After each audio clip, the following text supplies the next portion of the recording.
Dr. Charles Miller never expected that day to be any different from the others.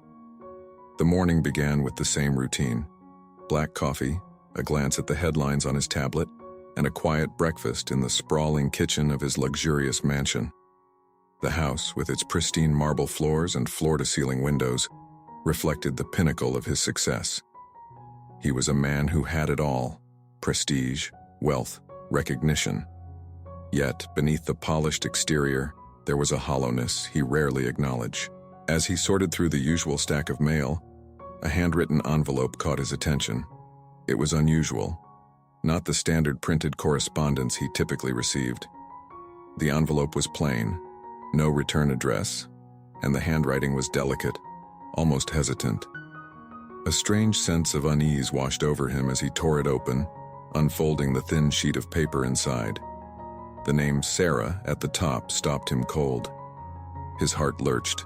He hadn't heard that name in over 30 years, and yet here it was, pulling him back to a time he had long buried.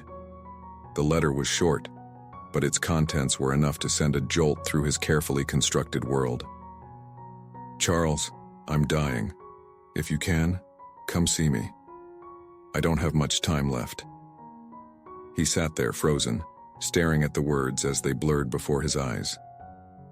Sarah, the woman he had once promised everything to, only to leave her behind in pursuit of something more, something he thought was worth the sacrifice. Now she was dying, and she was asking to see him one last time. The guilt he had buried for decades rose to the surface like a flood. He had made his choices, built his career, accumulated wealth, gained respect in the medical world. But in doing so, he had left behind the one person who had believed in him when no one else did. Charles stood abruptly, folding the letter carefully and slipping it into the pocket of his tailored jacket. He felt a mix of urgency and dread, a knot tightening in his chest. He called for his chauffeur, William, who had worked for him for nearly a decade. "William, have the car ready," Charles said, his voice tighter than usual. William, a man of few words but keen observation, noticed the tension in Charles's face. "Right away, sir," he replied, disappearing to ready the car. As Charles walked through the grand hallways of his home, the opulence around him suddenly felt suffocating. The polished floors, the expensive artwork, the perfect silence. It all felt meaningless. He had built this life brick by brick, yet now, confronted with the fragility of time, it all seemed hollow. The sleek black car glided down the long driveway, leaving behind the towering mansion as Charles stared out the window. The city's streets passed in a blur, but his mind was elsewhere, trapped in memories of a life he had abandoned long ago. The image of Sarah's face filled his thoughts, her soft smile, her bright eyes full of hope. He could still remember the day they met, in a small, crowded diner where she worked as a waitress. He had been a struggling medical student, barely able to afford a cup of coffee, and she had been a light in his otherwise dreary world. They spent countless nights talking about the future, about building a life together. Back then, love had seemed like enough, but ambition had crept in, slowly at first, until it consumed him entirely. Charles had wanted more than a simple life. He wanted success, prestige, and he believed that once he achieved it, everything else would fall into place, including his relationship with Sarah. But he had been wrong. His ambition had driven a wedge between them, one he hadn't even realized was forming until it was too late. The memory of their last conversation came back to him with startling clarity. Sarah had stood in the doorway of their tiny apartment, tears in her eyes, begging him to stay. She had wanted him to choose her, to choose their life together over the prestigious medical program that would take him to another city. But Charles, always pragmatic, had made his decision. He told her it was for their future, that once he made something of himself, they could have everything they had ever dreamed of. She had pleaded with him, but his mind was set. He left her that day, telling himself it was the right thing to do. He convinced himself that it was a temporary sacrifice, one that would pay off in the end. But as the years went by, the distance between them grew, and eventually, they stopped speaking altogether. Now, as the car sped through the countryside, Charles felt the weight of his choices pressing down on him. He had achieved everything he set out to accomplish. He was wealthy, respected, and admired in his field. But at what cost? The question gnawed at him as he thought of Sarah, alone and dying, waiting for him to come back after all these years. The car hit a patch of uneven road, jolting him out of his thoughts. Charles glanced at the letter still tucked in his jacket pocket. Her words echoed in his mind. "I'm dying. I don't have much time left." How much time had he wasted? As the car wound its way through the narrowing roads, the landscape outside changed from urban sprawl to open fields and forests. Charles's thoughts, however, were trapped in the past, replaying memories he had long tried to forget. He had spent years pushing thoughts of Sarah to the back of his mind, telling himself that it had been for the best. But now, with her letter in his pocket and the reality of her illness weighing on him, those memories clawed their way back to the surface. He thought about the early days, when they had lived in a small apartment and scraped by on his meager stipend as a medical student and her job as a waitress. They had been happy then, or at least Sarah had been. Charles, even in those days, had always been restless. He had wanted more security, more recognition, more control over his future. And Sarah, with her belief that love was enough, had slowly become a casualty of that ambition. But it wasn't just his ambition that had driven them apart. It was the slow erosion of intimacy, the long hours spent studying, the sleepless nights working extra shifts. He had convinced himself that it was all for their future, that once he made a name for himself, they would have the life they dreamed of. But somewhere along the way, he stopped including Sarah in that dream. The last time he saw her, she had been standing in the doorway of their apartment, her eyes filled with tears, her voice trembling as she begged him not to leave. She had told him that love was more important than any career, that they could make it work if he stayed. But Charles had been resolute. He had already accepted the offer to attend a prestigious medical program in another city, and nothing she said could change his mind. He told himself it was for both of them, but in reality, it had been. Now, decades later, as the car moved steadily through the countryside, Charles felt the full weight of that decision. He had built a career, amassed wealth, gained the respect of his peers, but at the cost of the one person who had truly mattered. He had spent years burying that guilt under layers of professional success, but now, confronted with Sarah's impending death, it all came rushing back. The road ahead was long, but Charles knew that no matter how fast they drove, he couldn't outrun the mistakes of his past. The first drops of rain began to fall as they entered the dense forest that marked the final stretch of the journey. The rain started softly at first, tapping against the windshield, but soon it grew heavier, turning into a steady downpour.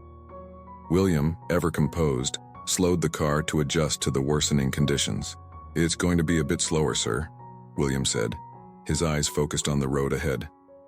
Charles nodded, though his mind was elsewhere. The storm outside seemed to mirror the storm within him, one of regret, fear, and a gnawing sense of urgency. Time felt like it was slipping away, and with every passing mile, the weight of what lay ahead pressed down on him harder. As the rain pounded against the roof of the car, Charles's mind spiraled deeper into memories he had tried to bury. He thought about all the times he could have reached out to Sarah over the years. He had meant to several times, but something, pride, fear, shame, had always stopped him. Now, it was too late for apologies, too late for explanations. She was dying, and the only thing left to do was to see her one last time. But what if she didn't want to see him? The thought gripped him suddenly, sending a chill through his body. What if Sarah had written the letter not as an invitation, but as a way to finally close the chapter of their lives? What if he arrived only to be turned away? The car swerved slightly as William navigated a sharp turn, and Charles's heart raced. The rain was coming down harder now, making it difficult to see more than a few feet ahead. It felt like the world was closing in on him, like the universe itself was throwing obstacles in his path. "What if we don't make it in time?" Charles muttered, more to himself than to William. William glanced at him in the rearview mirror. "We'll make it, sir," he said, his voice steady. "We'll get there." Charles nodded, but the anxiety gnawed at him. He had waited so long, too long. and now he was terrified that time had run out. The car continued its slow progress through the storm, but Charles's thoughts were far ahead, already at the hospital, already imagining what he might find when he arrived. The rain had lightened by the time they reached the outskirts of the small town where Sarah's hospital was located. The winding roads through the countryside gave way to narrow streets lined with modest homes. The town was quiet, almost unnervingly so, as if it were holding its breath. Charles's pulse quickened as the hospital came into view. It was a far cry from the state-of-the-art medical facilities he was used to. No gleaming glass windows, no towering structures. It was a small, unassuming building, the kind of place where people went for comfort in their final days, not for cutting-edge treatment. As the car pulled into the parking lot, Charles felt a wave of nausea. His hands were trembling, and his heart pounded in his chest. He had faced life-and-death situations countless times in the operating room, but this was different. This was personal. When the car came to a stop, Charles sat there for a moment, unable to move. His mind raced with 1,000 different thoughts. What would he say to her? What would she say to him? Could she ever forgive him? Taking a deep breath, Charles opened the door and stepped out into the cool, damp air. The hospital loomed before him, and with each step toward the entrance, the knot in his chest tightened. He felt like a man walking toward his own reckoning, unsure of what awaited him on the other side.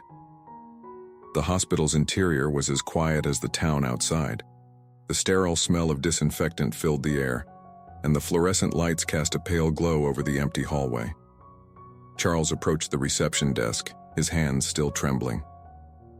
"I'm here to see Sarah Whitmore," he said, his voice low but urgent.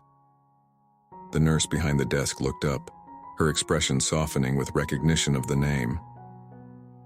"I'm sorry," she said gently, her voice filled with sympathy. "Ms. Whitmore passed away early this morning." The words hit Charles like a physical blow, knocking the air from his lungs. He stood there, frozen as the reality of what she had said sank in. Sarah was gone. He was too late. "I didn't make it," he whispered, more to himself than to the nurse. The nurse gave him a sympathetic look. "She left something for you," she said, reaching into a drawer and pulling out a sealed envelope. "She wanted you to have this." Charles took the envelope, his hands shaking as he held it. The weight of it felt impossibly heavy, as if the sum of their entire relationship rested within its folds. He thanked the nurse quietly and turned to leave, his legs feeling unsteady beneath him. As he stepped back into the car, he stared at the envelope in his hands. He couldn't bring himself to open it. Not yet. The pain was too fresh, too raw. But he knew, deep down, that this letter was his only chance at closure. William glanced at him in the rearview mirror. "Sir?" he asked softly. "Charlie, just drive." As the car pulled away from the hospital, Charles leaned back in the seat, clutching the envelope tightly. Silent tears slipped down his face, the weight of years of guilt and regret pressing down on him. He had spent his entire life running from the consequences of his choices, and now there was nowhere left to run. The road stretched on in silence, the rain having finally eased into a light drizzle. Charles sat in the back of the car, the unopened envelope resting on his lap. He stared at it, knowing that inside were Sarah's final words to him, yet too afraid to open it. What if her last message only deepened the guilt he already carried? But the longer he waited, the heavier the envelope seemed to grow. He couldn't avoid it forever. His fingers trembled as he carefully tore it open and unfolded the paper inside. Sarah's handwriting was as delicate as he remembered, and as he read, it was as if her voice were speaking directly to him. "Dear Charles, I never thought I'd be writing you in my final days, but life has a way of surprising us. I know it's been a long time, and I know there are things left unsaid between us, but before I go, there's something you need to know. I forgave you a long time ago. For years I held on to the hurt. I didn't understand why you chose your career over us, over me. But eventually, I realized that you were doing what you thought was best. You made the choices that you believed would give you the life you wanted, and I can't hold that against you. It hurt, Charles, but I moved on. I found peace, and I hope you can too. Don't carry this guilt with you any longer. We both made choices, and we both lived with the consequences. But in the end, I want you to know that I loved you. I always did. And I hope, wherever you are now, that you can find happiness. It's not too late for you to do that. Take care of yourself, Charles. Sarah. Charles's hands shook as he finished reading the letter. Tears blurred his vision as he carefully folded it back up and placed it inside the envelope. She had forgiven him, long before he had even thought to ask for forgiveness. She had moved on, found peace, and in her final words, she had given him the permission to do the same. The ache in his chest remained, but it was no longer unbearable. Sarah had given him the gift of closure, something he had never expected to receive. As the car continued its journey back toward the city, Charles felt a strange sense of calm. The storm had passed, both outside and within. The weight of Sarah's forgiveness lifted a burden he hadn't realized he had been carrying for decades. For the first time in years, Charles allowed himself to think about the future. William, sensing the shift in Charles's mood, glanced at him in the rearview mirror. "How are you feeling, sir?" he asked gently. Charles took a deep breath, feeling the cool "Better," he said, his voice steady. "Much better." When they finally arrived at the mansion, Charles stepped out of the car, feeling lighter than he had in years. The house, once a symbol of his success, now seemed empty, devoid of the meaning he had once attributed to it. His life had been defined by his achievements, by the accolades and wealth he had accumulated. But now, standing in the quiet of the night, he realized how little those things mattered. The next morning, Charles sat in his study, the walls lined with certificates and awards that had once been his pride and joy. They were symbols of everything he had worked for, but now they seemed hollow, like relics of a life that no longer fit. His thoughts turned to Sarah and the letter she had left him. It wasn't too late to make things right, not with her, but with himself. In the days that followed, Charles couldn't stop thinking about Sarah's words. Her forgiveness had given him a second chance, not to undo the past, but to reshape the future. He began to think about how he could honor her memory, how he could make up for the years they had lost. The idea came to him one morning as he walked through the quiet halls of his mansion. He would use his wealth to build something lasting, something that would make a real difference. He decided to fund the construction of a new wing at the clinic where he had begun volunteering in recent years, a place dedicated to providing care for terminally ill patients. It would be called Sarah's Hope. The project filled Charles with a sense of purpose he hadn't felt in years. He met with the clinic's director, outlining his vision for the new wing. The director, initially surprised by the generosity of the offer, quickly came to understand the depth of Charles's commitment. "This isn't about me," Charles explained during one of their meetings. "It's about Sarah. She deserves to be remembered for her kindness, her forgiveness. This is the least I can do." Construction began shortly after, and Charles was there every step of the way, overseeing the project with the same meticulous attention to detail that had made him a renowned surgeon.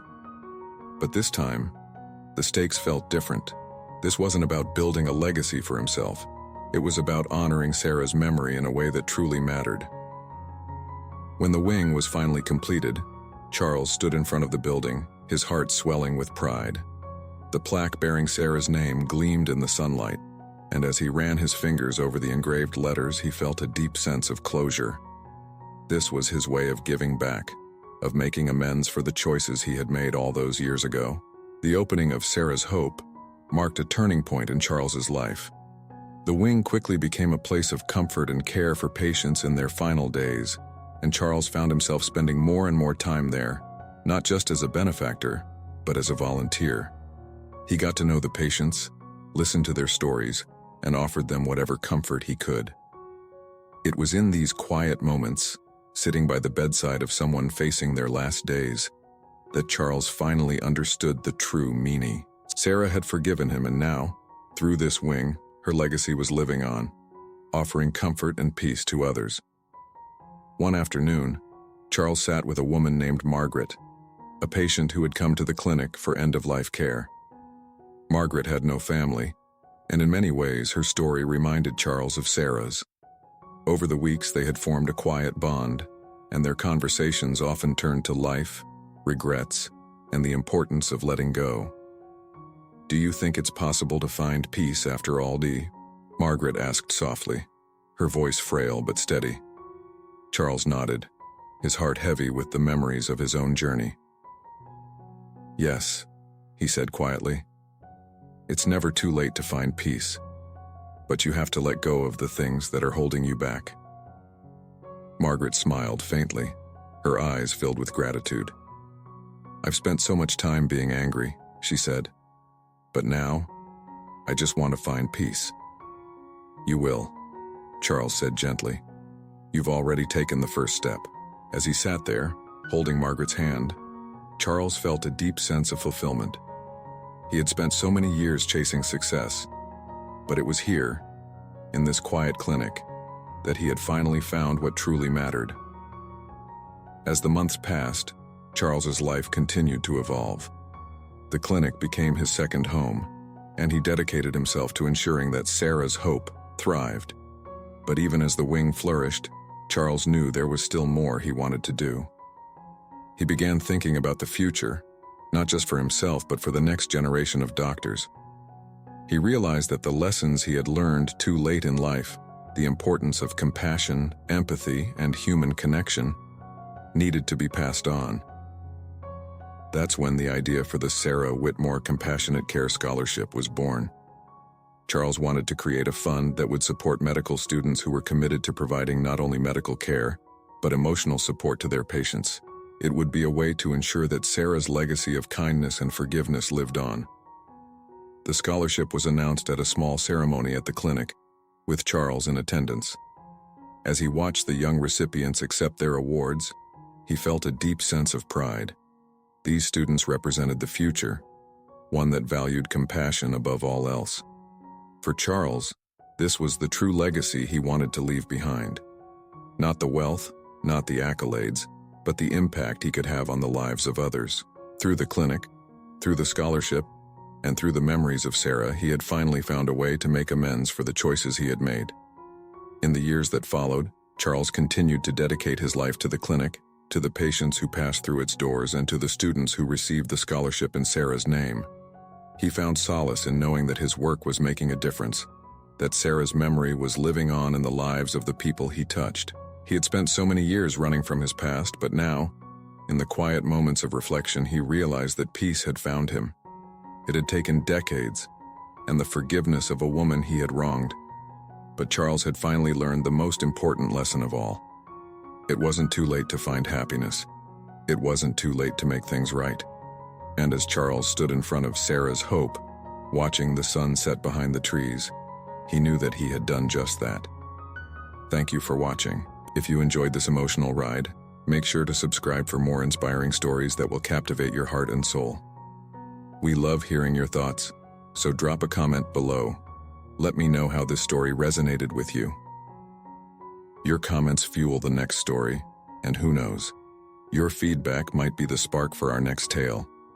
Don't forget to hit that like button and share with others who appreciate a story that tugs at the heartstrings.